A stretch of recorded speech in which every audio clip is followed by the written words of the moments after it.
जी अब्बास, ये जो माहौल है, इस गर्मी में इंसान सांस नहीं ले सकता, लेकिन हम भी यहाँ पे खड़े हैं, लोग भी खड़े हैं और ये जज्बा गुजरात तो मुझे लगता है सरगोदा से भी ज़्यादा गर्म है।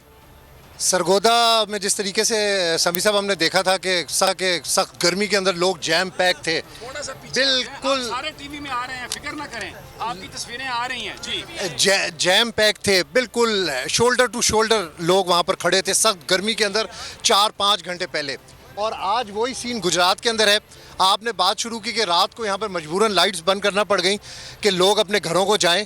सुबह से ही यहाँ पर लोगों की आमद का सिलसिला जारी है। समी साहब, मिथ तोड़ दिए इमरान खान ने अवाम के ज़रिए। वो एक पहले हम सुनते थे कि जी नवाज शरीफ अपना खंबा भी खड़ा कर देवे थे जीत जाएगा। इमरान खान ने वो सारी मिथ जो है वो पंजाब नहीं बल्कि पूरे पाकिस्तान में इनकी तोड़ दी है। इमरान खान के सामने अब ये नवाज शरीफ खुद भी इलेक्शन के अंदर खड़ा हो जाए तो अवाम, ये जो जितनी अवाम जिस क्रेज़ के साथ यहाँ पर आती है वो ये कभी भी किसी सूरत भी कामयाब नहीं होने देगी। और दूसरी समी साहब, एक बात कि एक नैरेटिव दोबारा से बिल्डअप हो रहा है। हर जलसे से 18-19 घंटे पहले जो नए जलसे का मकाम होता है, एक नैरेटिव मुस्लिम लीग नून मीडिया सेल की तरफ से नाकाम बिल्डअप किया जाता है।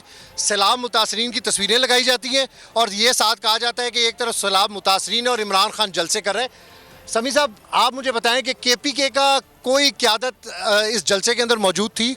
बिल्कुल भी नहीं थी। वो अपने कामों के अंदर मसरूफ़ अमल है। पंजाब हुकूमत बिल्कुल भी नहीं थी। बिल्कुल, मैं आता हूँ। एक बार फिर नंबर 1। सब्सक्राइब करें और बेल दबाएं ताकि कोई खबर रह न जाए।